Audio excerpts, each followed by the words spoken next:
I was never the favorite daughter, and for a long time, I thought the problem was me. In my father's eyes, I was always just a detail, someone he remembered on important dates, but forgot about on ordinary days. Meanwhile, my half-brother, Lucas, was the center of the universe. The darling, the golden sun, the natural heir. My name is Helena. I'm 31 years old, and until I was 30, I spent my life trying to figure out what was missing in me. My father, Carlos Augusto, a respected and feared businessman in the city, treated Lucas as an extension of himself. He called him my boy, with pride in his chest. When he spoke to me, well, he didn't always remember to call on my birthday, and when he did, it was because my stepmother remembered. Lucas wasn't cruel. That was probably the worst part. He was the perfect type in an almost artificial way. Polite, athletic, intelligent, and charismatic. Where I was invisible, he was the star. We grew up under the same roof, but in opposite worlds. He got cars. I got criticism. He got praise for trying. I got blamed for not getting it right the first time. I remember the day I got the highest grade in the class in a math Olympiad. I came home jumping for joy. My father looked at me, smiled slightly, and said, "Congratulations, daughter. But did you know that Lucas had already done this when he was 2 years younger than you?" That destroyed me inside. Little by little, I stopped trying to impress him. I shut myself away. I worked in silence, got a scholarship to college, graduated with honors, entered the job market on my own merit, all without him caring. And the most ironic thing? He didn't even know exactly what I did. If someone had asked, he would probably have said that I was one of those girls who works on the internet. I'm a data analyst for a multinational company. But that didn't matter to him. The height of contempt came on my 30th birthday. There was no message. There was no call. Nothing. Then, 3 days later, an envelope arrived. An invitation to Lucas's Gala Awards ceremony. He had been named Young Entrepreneur of the Year by the Trade Federation, and on the invitation, printed prominently, Carlos Augusto and his son Lucas invite. No mention of me. No memory of my day. I cried in the bathroom for hours. But that day, amidst the tears, something began to change inside me. I looked in the mirror and said, "Enough. No more begging for recognition. No more trying to fill a place that was never offered to me. And most of all, no more hiding what I knew. Just because I knew a secret, one that could destroy everything. And the cruelest part? It was the kind of secret that burned in your chest, but no one would believe it. Until it was too late. Lucas wasn't who he said he was. And my father, so blinded by pride, never imagined what his own heir was doing in the shadows. But I always knew. And the difference now? It's just that I was willing to act. But before I tell you how I took down the family's darling, you need to understand what he did. What did you do to me? What he did to everyone around us, using our family name as a shield. For those who have always lived in the shadows, the light of truth can be the greatest act of revenge. The first time I realized that Lucas wasn't the angel everyone saw was when I was 17, but it took me a long time to accept it. Because at first, you don't want to believe that the most admired person in the house is actually a fake. At the time, I was in my second year of high school and working part-time to help pay for a prep course. My father didn't think it was necessary. He said that if I couldn't get in on my own, maybe I didn't deserve the place. It was different with Lucas. He had been taking private lessons since he was 12, which he paid for with enthusiasm and pride.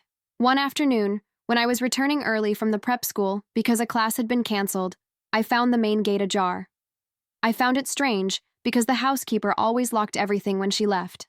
I entered slowly in silence until I heard voices coming from my father's office. "That signature is perfect. He won't notice a thing. Great. Transfer the money right away. If he finds out that the company is in his name and can't pay the lease on that car, forget about the trip to Dubai." I froze. That voice was unmistakable. Lucas. He wasn't alone.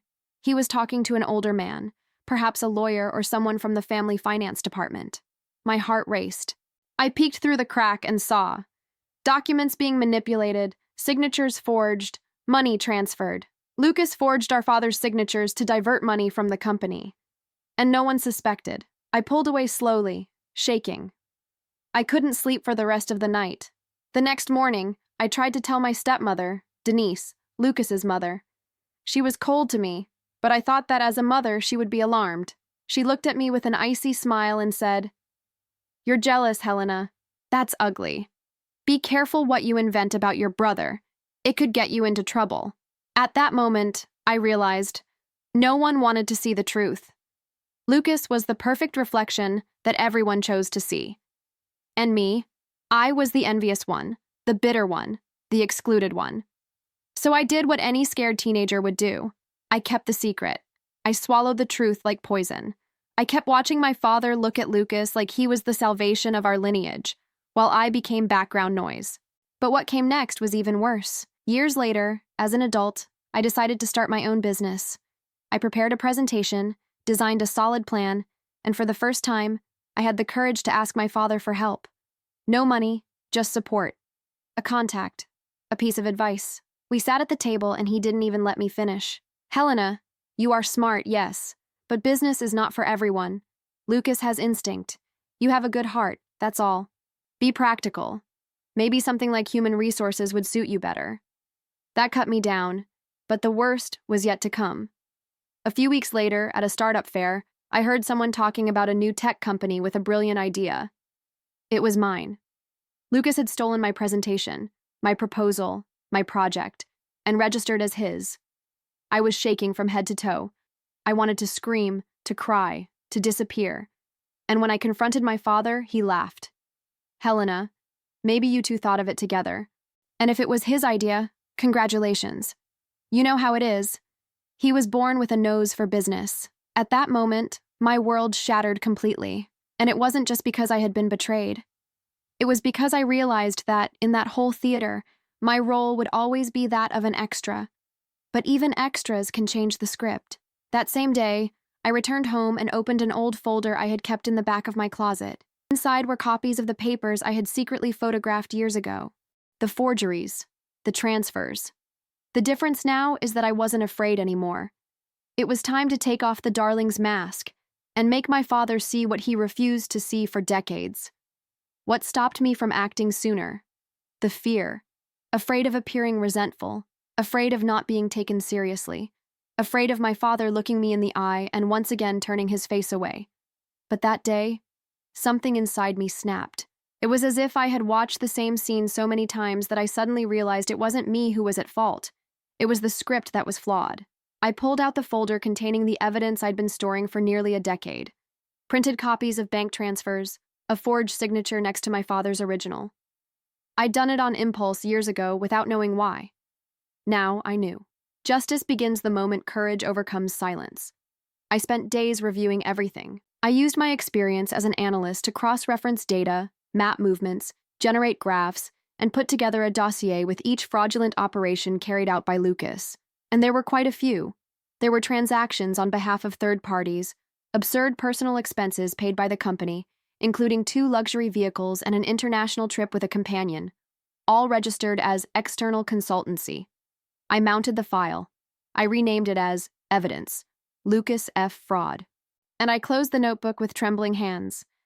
But the hardest part was yet to come. Exposing this. The following Sunday was my father's birthday. He insisted on a formal event, complete with cocktails, a speech, journalists from the local business magazine, and, of course, Lucas as master of ceremonies. The venue was packed. I almost gave up. I even thought about leaving, with the envelope in my sweaty hands. But when I walked in and saw Lucas on stage, smiling with that expensive blazer and the same arrogance shining in his eyes, something inside me calmed down. It was anger. But it was no longer blind. It was clear, firm, surgical. During the speech, my father said a phrase that stuck in my mind. Having Lucas as a son means knowing that our family's legacy is in good hands. And it was there, at that moment, that I realized either I spoke or I would live the rest of my life swallowing the same pain. I waited for the ceremony to end. I waited for the photos. I waited for him to relax. And then I approached. "Dad, can I talk to you?" "It's important." He looked at me a little impatiently, but nodded. We walked to the side garden, away from the guests. I handed him the envelope. "What is it, Helena?" "The truth." He opened it and at first flicked through it like someone looking at an unimportant pamphlet. But little by little, the wrinkles on his forehead deepened. He turned the pages more slowly. His face changed color. His breathing quickened. This is too serious. It's real. It's all there. Since he was 17, he's been falsifying documents, using your name, stealing from the company, and even your trust. My father stared at me for long seconds. It felt like the ground was falling out from under him. Why didn't you ever tell me this before? Because you never wanted to listen to me. And then, there, in that moment, I saw my father's eyes break for the first time in years. Not in anger, but in disappointment. Not in me, but in himself. He didn't say anything. He just walked away, still holding the envelope in his hands. I went back to the party, but I kept my distance. Lucas was still smiling, toasting, posing for pictures. But my father didn't come back to the room. He didn't give any more interviews. He didn't call Lucas back on stage. He didn't praise him anymore. And in the following days, everything fell apart. The company was audited. Lucas was suspended for an indefinite period. My uncles whispered in the corners, and the headlines changed from brilliant heir to suspicion of internal fraud. But the most shocking thing was when my stepmother came to me. Not to thank me. Not to apologize. She appeared at home, eyes red, and said, "You destroyed your family, Helena." At that moment, I realized, for some, love is not about what is fair. It is about what is convenient. But I didn't regret it. For the first time, my father called me, just to say, "I'm sorry for everything, and just for that. It was worth the pain." But it was just the beginning. Lucas still had allies, and he wouldn't accept the fall so easily. If you think that just revealing the truth will solve everything, I'm sorry to say, real life is dirtier than it seems in the movies. Lucas was removed from the company, yes, but he was not arrested, nor exposed publicly. And that consumed me. Even with all the evidence, my father chose silence. "Let's resolve it internally," he said. "We don't need to drag the family name through the mud." I understand that he was in shock, trying to protect the reputation of the company, the business, maybe even the memory of my mother, who had always been the only one who truly saw me while she was alive. But his silence was, once again, a kind of injustice. Only now, I was no longer the girl who kept quiet. Even worse was discovering that Lucas didn't retreat. He retreated, yes, but to plan. I received an anonymous email at work with doctored screenshots of my conversations. They claimed that I had put together the entire dossier out of personal revenge, trying to take Lucas's place in the company. They claimed that I was obsessed. Soon after, rumors began to emerge among colleagues, even on LinkedIn. Passive-aggressive messages from people close to me said that I had set up my own family out of envy. I knew where it came from. Lucas. Even outside the company, he still had contacts, partners, trusted friends, and most of all, the public trust of someone who was always seen as perfect. I was once again the villain in his story, the resentful daughter, the ungrateful sister.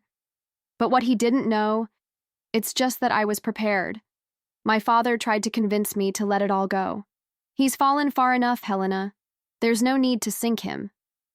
But I knew that if I didn't go through with it, Lucas would find a way to turn things around, as he always did. He knew how to move in the shadows. He knew how to smile while he stabbed. He knew how to build narratives where he was the martyr, and I was the crazy one. So I decided to do something I had never done before. Use what I know as a weapon. I'm an analyst. My job is to see patterns where no one else does. And if Lucas had secrets, they were in the data, in digital traces, in discrete movements. I started tracking down each CPF involved in the transfers. I cross-referenced records, consulted ghost CNPJs, investigated unusual transactions, and that's when I found what I needed, a large payment, of an unusual amount, to a newly opened company in the name of a 24-year-old woman. I did a search, social networks, LinkedIn, and I found her. She was a former employee of the company. Young, recently out of the company, she appeared, in several photos, with Lucas at discreet dinners. She even went on a work trip to Miami, 2 months before he was laid off. I looked for her. I used a fake profile. I pretended to be a journalist. And she spoke. "Oh," she said. She said that Lucas had promised her a partnership in a new project, that he had used her to open accounts, move money, and even to serve as a frontman in a possible new business. She didn't know the full story. She thought he was a victim of the company, and when she saw the dossier I put together, she turned pale. He tricked me too. I got prints, documents, and even an audio from her where Lucas said, laughing, "Helena is just noise. Let her kick and scream. Daddy always forgives me." It was the first time I cried with relief. I wasn't crazy. I wasn't exaggerating. I was right all along. With that material, I prepared a new strategy. But now I wouldn't hand it over to my father. I would go to the company's board. They had the autonomy to initiate a formal investigation and, if necessary, contact the public prosecutor's office. They were also partners.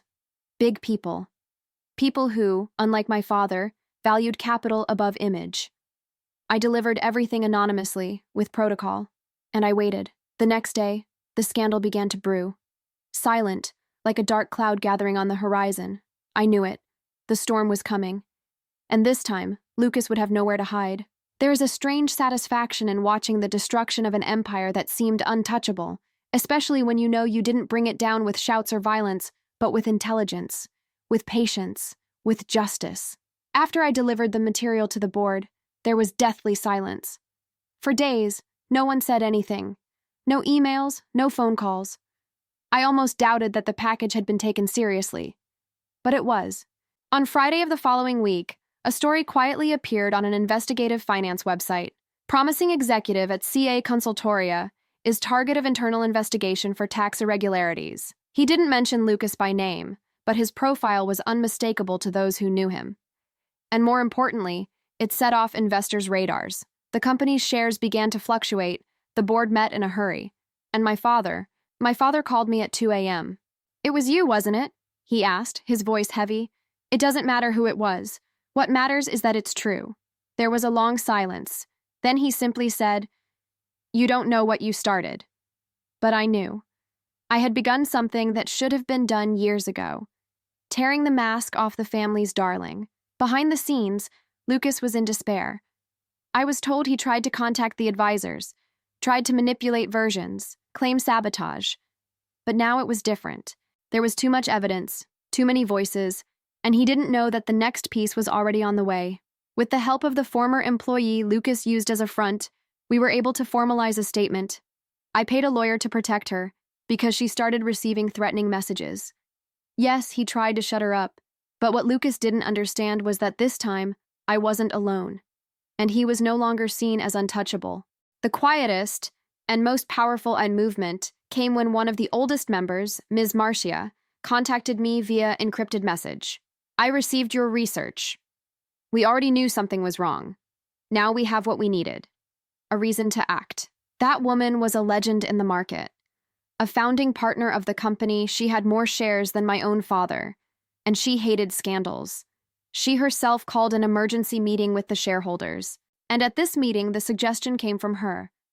Open a formal internal investigation, followed by a tax complaint to the public prosecutor's office. Lucas was warned by email. He didn't even have a chance to defend himself in person. The company froze all his access. His accounts have been blocked, and the assets audited. But he did not accept the fall in silence. The following week, when I left work, I found my car covered in scratches. On the windshield, a word written in red lipstick: traitor. It was obvious. No one else would call it betrayal except him or someone very close to him. But instead of scaring me, it strengthened me. I was no longer the invisible girl. I was the woman who brought down empires with evidence. And he was just a liar trying to put out a fire with gasoline. The transactions became public in less than a month. Lucas's name appeared in the headlines. Now, without euphemisms, Lucas A., a former executive of CA Consultoria, investigated for tax fraud, money laundering, and embezzlement of capital from his own company. But something was still missing. Something personal. My father. He remained silent, withdrawn, almost disappeared, until one day, on a gray Sunday, he appeared at my door, alone. No fancy car, no expensive watch, no arrogance. He looked at me with red, tired eyes. "How long have you known all this, Helena?" "Longer than I would like." He looked down. He took a deep breath. I was an idiot, blind, a coward. And for the first time, I saw him as a man, not as the father, not as the boss, but as a broken human being. I wanted you to know, he hesitated, that if you have the strength, you can help me clean up what's left of the company. I need you. That sentence took me by surprise. My father, asking me for help. Me. But before answering, I said, first, you need to know everything. Absolutely everything, because there are still things that even you don't know about Lucas. He stared at me, confused, and I, with a firm voice, added, it's not over yet, because the final blow, it was just beginning to be prepared. Don't underestimate a man like Lucas.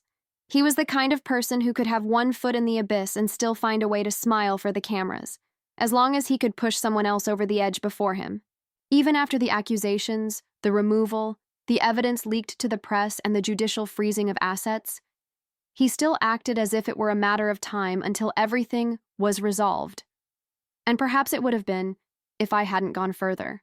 What no one knew, not my father, not the board, not the former employee who helped me, was that Lucas had one last trump card, and I, one last dossier. In the weeks after my father's visit, the two of us met almost every day. We weren't close, but there was a tension between us that made us feel like allies forced by a common war. My father was devastated. By the shame, by the loss, by the way he had raised Lucas on a pedestal of gold, ignoring the way he was trampling all over everyone around him. The Monday after that conversation, I sat down with him in his old, now empty office. I placed a new envelope on his desk. This isn't just about tax fraud or fronts, Dad. This goes deeper. What are you talking about, Helena? The kind of dirt that doesn't fit on a graph. That's personal. I opened the envelope. Inside were printouts of emails, text messages, and proof of financial transactions made by Lucas to pay for the silence of a former employee who had accused him, in secret, of harassment. My father turned pale. That is true. She came to me. She said she was silenced with an informal agreement. Under-the-table payment. Threats. The company never found out because he used a fake CNPJ for the deposit. But now we have everything tracked. It was like pouring gasoline on a fire. Lucas's promising young man image was already cracked. But with this, it exploded. My father was silent. I still remember the way he rested his elbows on the table, ran his hands over his face, and said, almost in a whisper, "My God, what have I created?" The following week, the board was reconvened. With the new material in hand, this time there was no more hesitation. The partners voted unanimously. Lucas was permanently expelled from the company. Civil and criminal proceedings were instituted. His name was included on the public prosecutor's office's watch list, and a notification was sent to the Federal Revenue Service. But the most significant thing happened on a personal level. Lucas called. Yes, he called me. "Are you happy now, Helena? Is this what you wanted? To destroy me?" His voice sounded different, still filled with anger, but more empty. He was losing. And he knew it. "No, Lucas, I didn't want to destroy you. I wanted to free myself. There's a difference. You've always been bitter. You've always wanted to be the center of attention. Congratulations, you've made it. Now everyone looks at you as the family's avenging saint. But you're no better than me." He smiled bitterly, even though he couldn't see it. "I'm not better than you, Lucas. I'm just not a fraud." I hung up. After that, he tried a few last low blows, an open letter published on a mediocre blog in which he portrayed himself as the victim of a setup. He claimed that he had been betrayed by people who were supposed to protect him. It was a pathetic attempt to restore his public image. But it was too late. The day after the publication, 3 former employees of the company formally denounced him for misconduct, psychological pressure, and misuse of personal information. The public prosecutor's office accepted the complaint. Lucas was subpoenaed to testify. His house was the target of a search and seizure. Your passport? Retained. And for the first time in his life, he disappeared. No flashes, no parties, no glass smiles, just silence. And finally, my father called me his daughter in public. During a meeting with shareholders, he said, "It was Helena who saved this company. It was Helena who opened my eyes. And it was Helena who proved that the truth can be more powerful than any family name." I was moved, not by the recognition, but because, finally, the shadow had dissipated. That shadow that haunted me for so many years, made of comparisons, silences, cut sentences, and ignored looks. Lucas was no longer there, but the pain he caused was still there, and it was time to deal with it. Some people believe that revenge is the end point, but for me, it was just the beginning of a new identity. Up until then, everything had been meticulously planned, gathering evidence, unmasking, exposing, destabilizing, but nothing would compare to what was about to happen, because Lucas's real downfall would not come from me. It would come from the society he so deceived. And ironically, it would be public, very public. I got the news from an investigative journalist I had been following for years, a serious, committed guy, respected for his ethics. He was about to publish a cover story about children of businessmen who swindled their own legacy. Lucas would be the highlight. The evidence they sent me is very solid.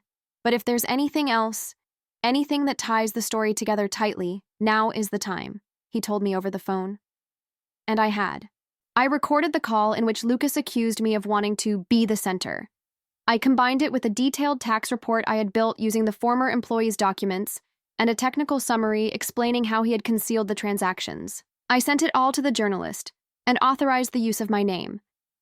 For the first time, I didn't want to hide behind the shadows. I wanted to show that I was there, that the forgotten daughter had not only seen everything, but had won. The article was published on a rainy Monday. Cover, The Heir Who Nearly Sank the Empire. Subtitle, How Lucas A. Built a $1 million scam under his father's watch, and how his half-sister quietly dismantled it all. The report went viral. In the first few days, I received thousands of comments. Many extolled my courage. Others attacked me. There would always be those who called women who take a stand bitter and vindictive, but I no longer cared. That was expected. In fact, it was desired. Because the point was not to justify myself, it was to show that the truth, once brought to light, can no longer be ignored. Lucas disappeared from the media, deleted profiles. He even disappeared from the social circles that once idolized him. And when he reappeared, it was at the federal police station. Yes, he was subpoenaed to testify in person. And upon arrival, a reporter intercepted him with the question that was plastered all over the place. What do you have to say about your sister being the one responsible for revealing all this?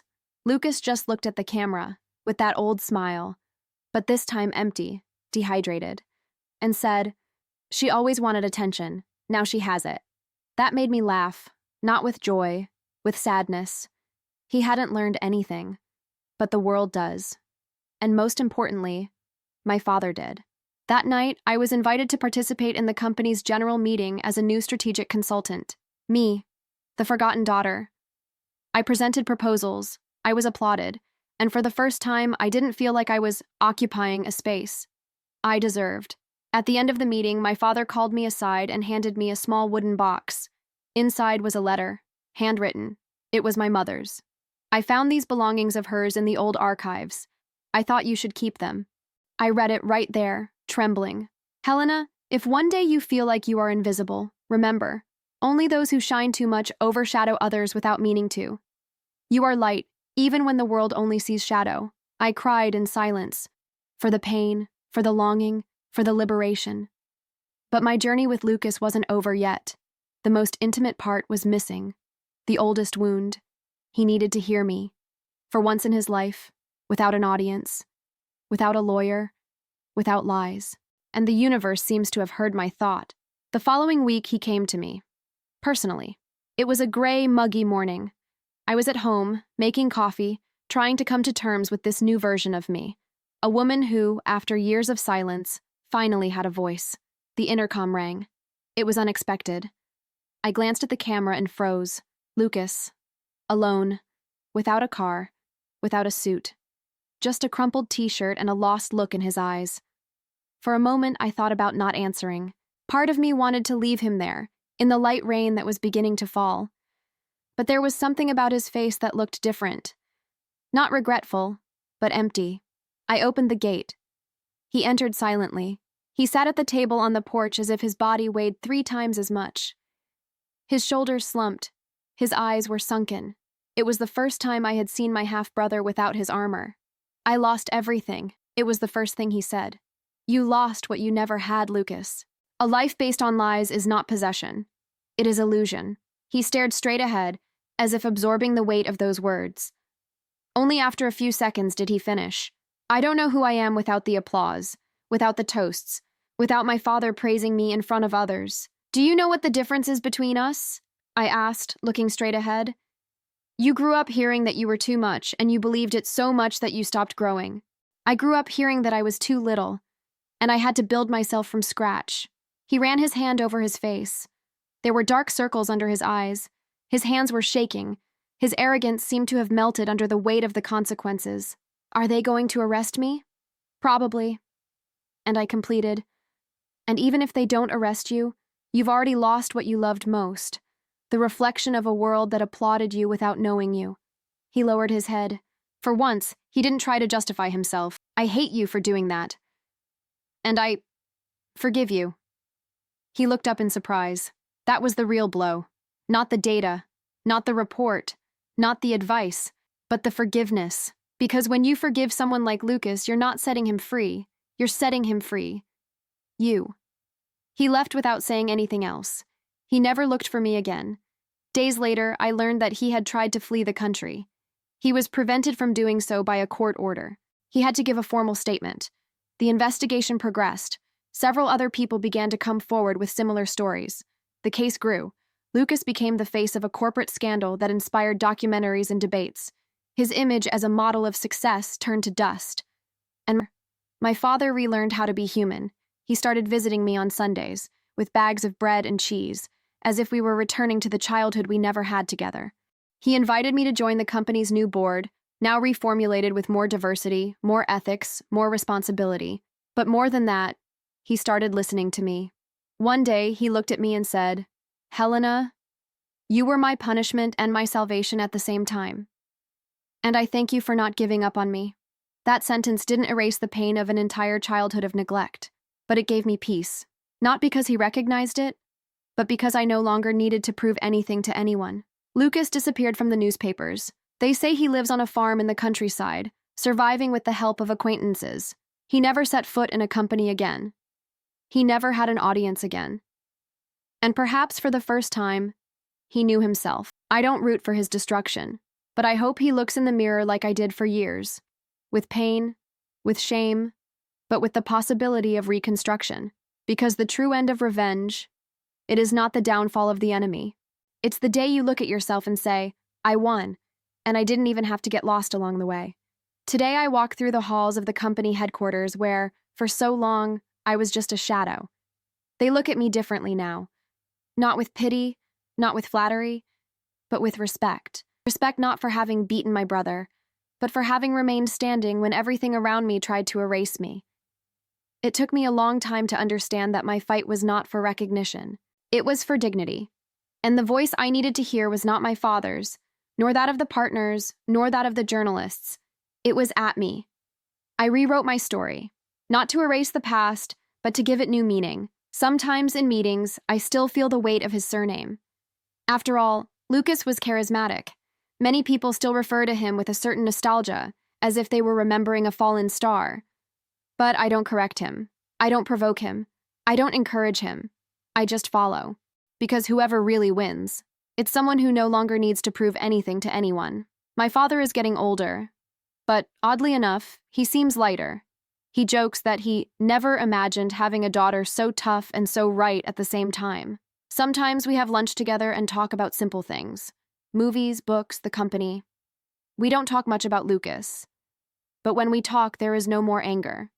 There is silence. There is a scar. And over time, I learned that a scar is a sign that it hurt. Yes. But also, that it healed. Lucas never contacted me again. The last I heard was that he was trying to give private online marketing lessons. Ironic, considering that image has always been his main currency. Now he has to survive without applause. And just maybe, I'm learning how to be someone for real. What about me? I created a foundation that offers legal advice and guidance to women who are victims of abuse in corporate environments. It started with a small group. Today it reaches dozens of cities. I don't do this to redeem myself. I do it because I know silence. And if I can help someone break out of it, it's worth it. The other day, I received an anonymous message. No signature. It just said, "Now I understand what you tried to show me. I'm sorry." I know it was him. I didn't answer. Not because I haven't forgiven, but because silence is sometimes the most powerful answer there is. In the end, this is not a story about revenge. It's about transformation.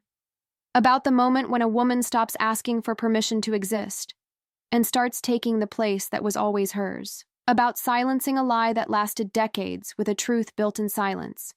And if you, reading this, one day feel diminished, ignored, erased, remember, the shadow only exists because there is light.